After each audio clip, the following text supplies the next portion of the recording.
Kecksburg, Pennsylvania is a small village located 30 miles southeast of Pittsburgh and is known for more than one unexplained paranormal event.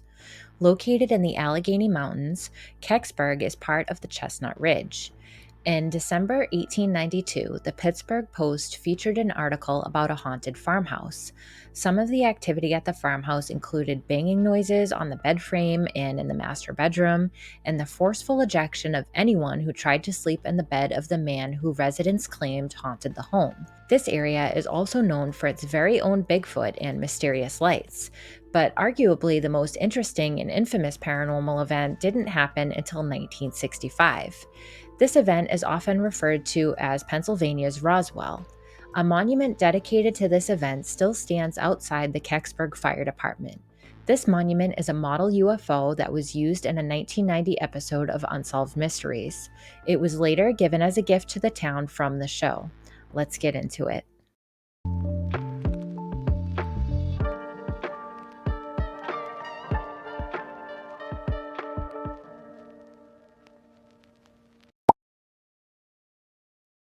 Hello, and welcome back to Wicked Mysterious, or if this is your first time here, welcome.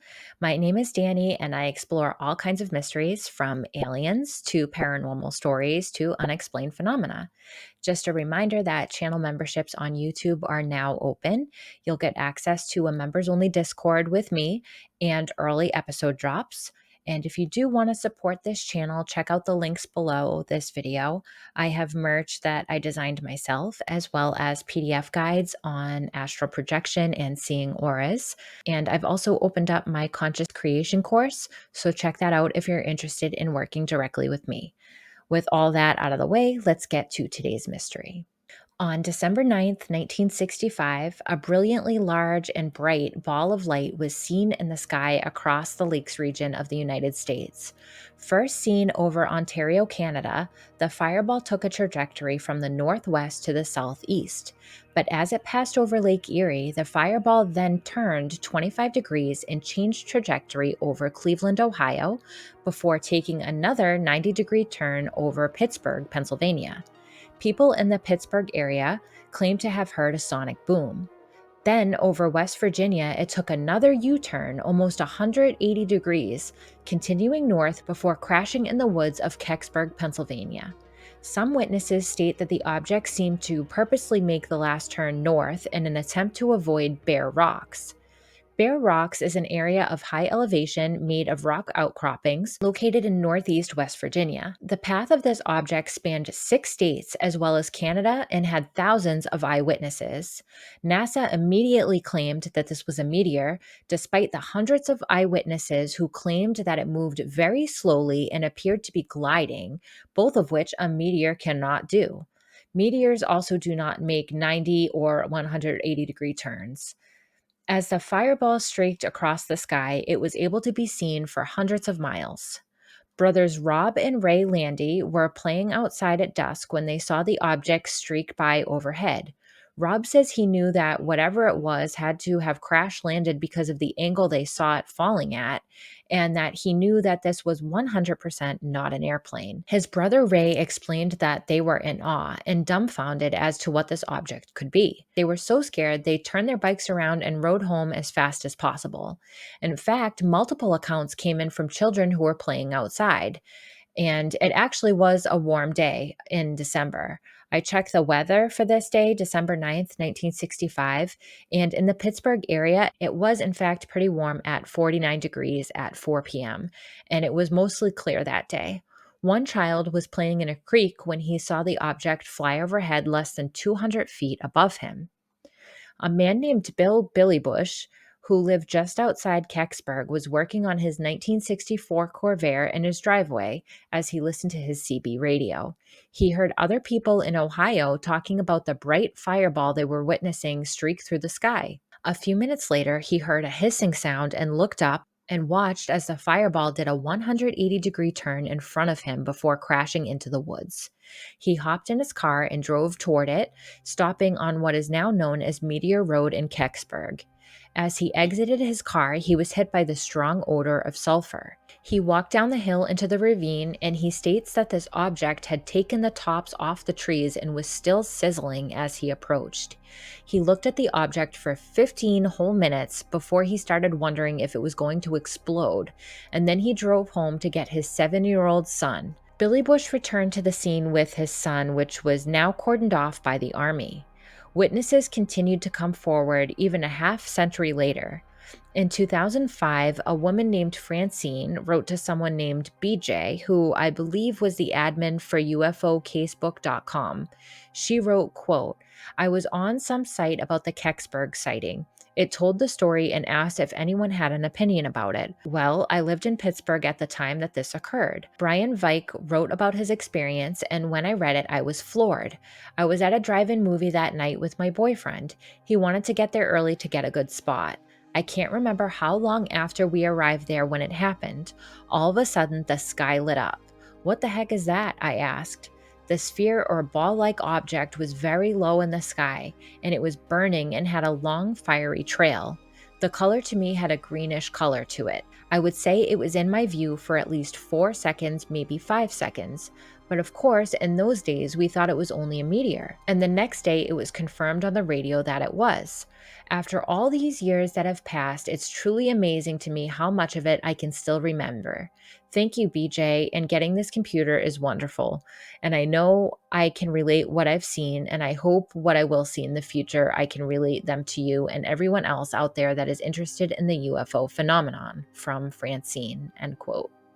The object crashed into a ravine in the woods in Kecksburg, about a half-mile from a farm owned by a woman named Frances Kelp. In fact, the Kelp children who were playing outside witnessed the fireball fly overhead and saw it crash there just outside their farm.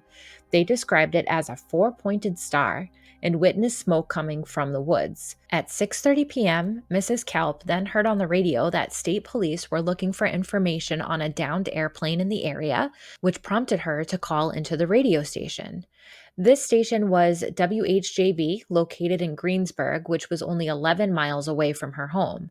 She spoke with John Murphy, a radio station reporter, and explained that it was not a plane, but it was what she believed to be a piece of a plane, and that it was smoking. John Murphy, in turn, contacted the Pennsylvania State Police, and only 2 minutes later, she received a call from the Navy, who told her she had to watch the area to make sure nothing strange developed, and if something happened, to call them back on a number they provided. She questioned why she would not call the fire department, to which case the naval officer responded, "You call us, we will notify them." Thinking this quite strange, Frances then called one of her friends, but almost immediately the operator came on the line and said that Frances had an emergency call. It was the state police telling her they wanted her to lead them to the crash site. They arrived almost immediately before the sun had even completely gone down. Remember, the sightings seen all over this town happened at dusk, so things are already moving very quickly. A state trooper arrived with 2 men in plain clothes who Frances said did not identify themselves. The smoke had dissipated, and Frances pointed to the edge of the woods where the object had crashed just beyond the tree line. The 2 men walked toward the woods with a box with a wand on the end, likely a radiation detection device. The state trooper told Frances they knew the object was nearby because they could detect the radiation. He also cryptically told her that when they take the object away, no one will see it. John Murphy, the radio reporter who took the initial report from Mrs. Kelp, also arrived at her home and interviewed both Mrs. Kelp and her children. Some sources say that the Pennsylvania state troopers were involved in the initial search, and their names were Paul Shipko and Carl Metz. Murphy claims that when the search was completed, the Pennsylvania State Police told him that they were calling in the military and were unwilling to provide any more answers. Murphy then called the captain of the state police headquarters, who told him that he needed to come into the barracks to get an official statement from police. But when he got there, the office was swarmed with military. The official statement was, quote, "The Pennsylvania State Police have made a thorough search of the woods. We are convinced that there is nothing whatsoever in the woods," end quote. Now put a pin in John Murphy because we're going to come back to him in a bit. Meanwhile, the Pennsylvania state troopers were led by two Kecksburg firefighters through the woods to a high point overlooking the ravine and the crash site. Upon their arrival, they noticed a blue flashing light emitting from the area where the object had crashed. The troopers brought the two firemen back to the fire department after closing off the area. At this point, more than 25 volunteer firefighters from the surrounding towns had descended upon the fire station. They decided to split up into teams and were each assigned an area to search, still believing at this time that there was a downed aircraft in their little farm town. James Romansky Sr. was a volunteer firefighter and describes hearing on the radio that the aircraft was located in the ravine. He and his team rushed through the woods toward the site, and what he described is completely surreal. I'm going to try to play a clip from Unsolved Mysteries and pray to God I don't get copyright struck. So if it goes silent here, then yes, I did. But I think it's important to hear this directly from him. There was a bumper on the bottom part of it. On that bumper, there was what I call, it looked to me like the ancient Egyptian hieroglyphics. It was markings like stars and shapes and figures and circles and lines. And what it was, I don't know. To this day, I've never seen anything like it. I've studied the ancient Incas. I've studied the ancient Aztec Indians. I've studied the Egyptians. I've looked at pictures of Russian writing. I've looked at pictures of Polish writing. I've looked at pictures of Hebrew writing. Nothing. Nothing that resembles it. Chinese writing? No. So, as you heard, he describes the object as an acorn-shaped, bronze-colored with a bumper and distinct script that was unrecognizable to him, despite his decades of searching for something similar. This script has often been described as similar to hieroglyphs. The object was anywhere from 9 to 12 feet tall and partially buried in the ground by impact. A man named Bill Weaver was interviewed for the Unsolved Mysteries segment, and he said that he had heard about the crash landing on the radio. As he drove through Kecksburg that night, he saw cars parked alongside the road and a crowd of people gathered by the field in the ravine. He claims he too witnessed the blue pulsating light, but that he was not able to catch a glimpse of the actual object. He and many other people witnessed a box truck approach the ravine, and men in hazmat suits exited. They carried a giant 5-foot cube toward the site. They believed the crashed object was too big to fit inside this cube. Military officials quickly cleared the scene and prevented any more new witnesses from accessing the area. Bill Weaver claimed that he was threatened by a military officer that if he did not leave, they would impound his car. They took over a farmhouse in close proximity to the crash, a home owned by the Hayes family. Lillian Hayes claimed that they made numerous phone calls from her home phone, which never showed up on her phone bill. They even took over the Kecksburg Fire Department building as a temporary command center. The firemen were not allowed inside the building and were all outside when a Jeep with a red light on it drove by, followed by a flatbed truck with the object covered by a tarp. A 10-year-old boy also witnessed the flatbed carrying the tarped object drive by his home as he peeked out his bedroom window. He claims the object was preceded by a large military convoy, and the object under the tarp was the size of a Volkswagen Beetle. The poor people of Kecksburg had no idea where the object went. After the Unsolved Mysteries segment aired in 1990, an Air Force officer came forward to say that he was asked to patrol a gate at Lockbourne Air Force Base sometime after midnight on December 10, 1965. He claims that his orders were to watch over the truck, which had a cylindrical object on the bed that was covered by a tarp, and to shoot anyone that got too close. He was not given any other information about the object other than that it was en route to Wright-Patterson Air Force Base. This base is also located in Ohio and is rumored to be the location that crashed UFOs are brought to. A second witness came forward in 1990. This witness claims that they were a building contractor who was tasked with a delivery inside Wright-Patterson and that they snuck a glimpse into the hangar. What they saw was men in hazmat gear inspecting a bell-shaped object.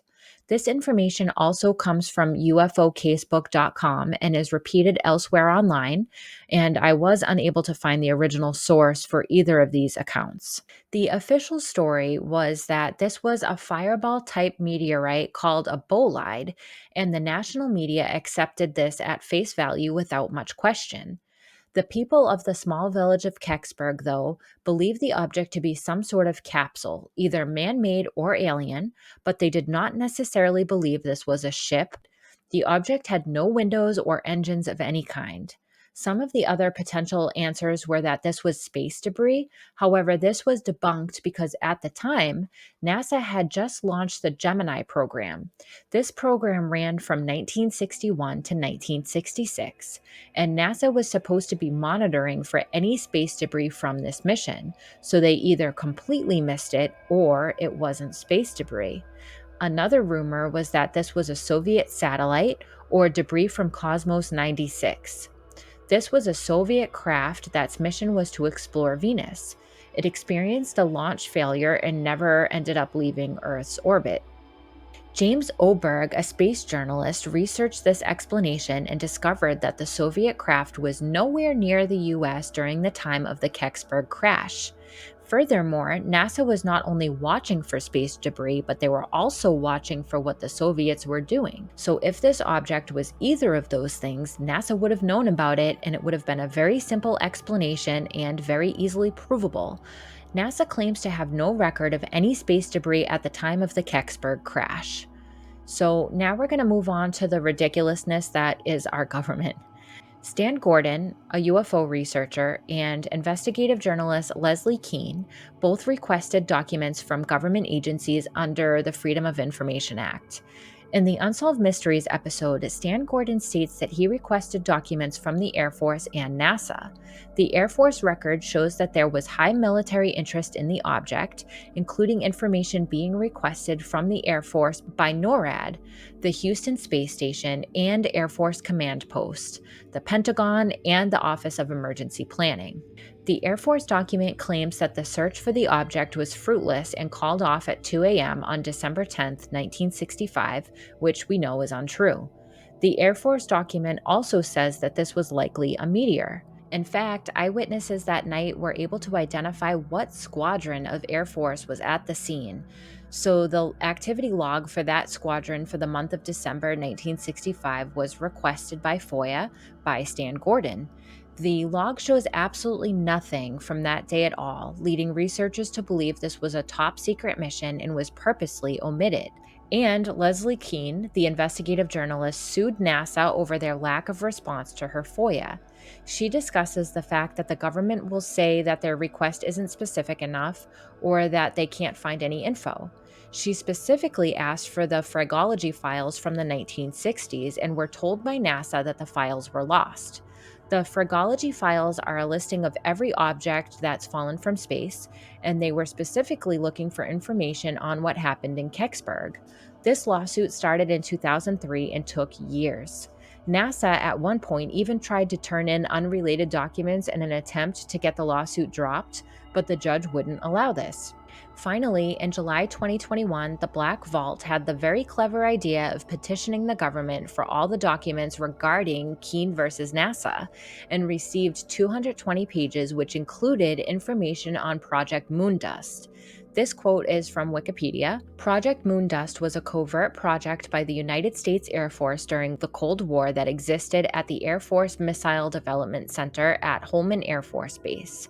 The aim of the project was to recover objects and debris from spacecraft that survived re-entry through the atmosphere back to Earth and to exploit the discovery of Soviet hardware when it temporarily fell into American hands, end quote. However, according to NASA, their documents regarding the Kecksburg incident were transferred to the National Archives, but found out in 1996 that the National Archives had marked these files as lost in 1987, or they were subsequently destroyed, which is funny because back in 2005, right before the 40th anniversary of the Kecksburg crash, NASA said on record that it was 100% a Soviet satellite. How would they have known with 100% certainty that this was a Soviet satellite if all the files were lost 18 years earlier. And as Vice.com points out, that's not what they said in 1965 either. Vice.com was able to find this quote from a press release. Quote, investigations of photographs and sightings of the fireball indicated its path through the atmosphere was probably too steep to be consistent with a spacecraft re-entering from Earth orbit and was more likely a meteor in a prograde orbit from the vicinity of the asteroid belt and probably ended its flight over western Lake Erie, end quote. Leslie Keene makes a great point that if it was known to be a meteor, the military would not have needed to behave so secretively.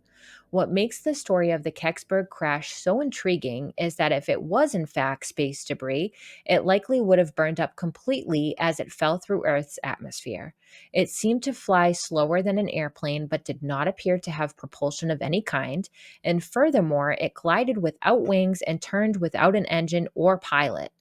John Murphy, that director and reporter for WHJB Radio, was highly interested in the story as soon as he started receiving calls about it. Employees of the radio station reported John being extremely excited about the object in the woods, as he had mountains of information from voice recordings he took of police during the initial searches to interviews of Frances Kelp and her children, and even pictures of the object itself. He and his office manager, Mabel Mazza, wrote an entire documentary called Object in the Woods.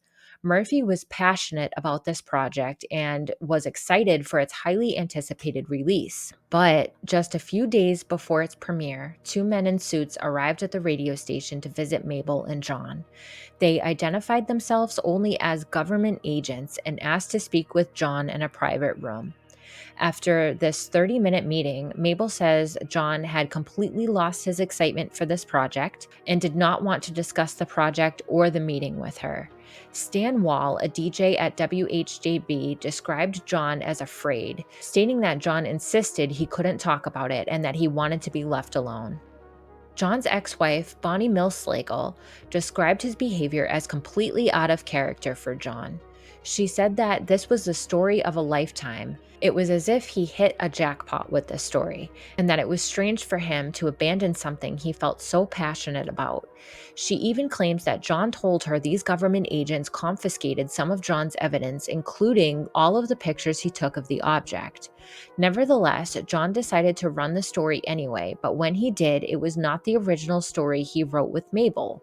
He refused to tell any of his employees why he changed the story, but he did tell the audience, quote, "We regret that part of the program had to be censored and other parts of the program had to be cut out entirely. This station has not been contacted by any official agency of the state, federal, or local government in connection with this program. We received other calls early tonight from some other people who said that they had changed their minds now at the last minute and did not want the statements they had made over the past weekend used on this radio program tonight." Mabel says John was never himself again, and that he refused to discuss the meeting with the government officials or his decision to change the documentary ever again. In 1969, just over 3 years after the UFO incident that changed his life, John was hit and killed by a car as he crossed the highway in Ventura, California. Kecksburg, Pennsylvania commemorates the 1965 event with the Kecksburg Volunteer Fire Department UFO Festival. For one weekend every summer, the fire department hosts the fair, which includes a parade, a UFO store, and a UFO hot dog eating competition. Though it has been nearly 60 years since that mysterious night, the people of Kecksburg have not forgotten what they saw. I hope you liked this episode, and if you did, please give it a like and subscribe. Don't forget that channel memberships are now open, and check out the merch store below if you're interested in supporting this channel. I hope I see you again soon, and stay mysterious.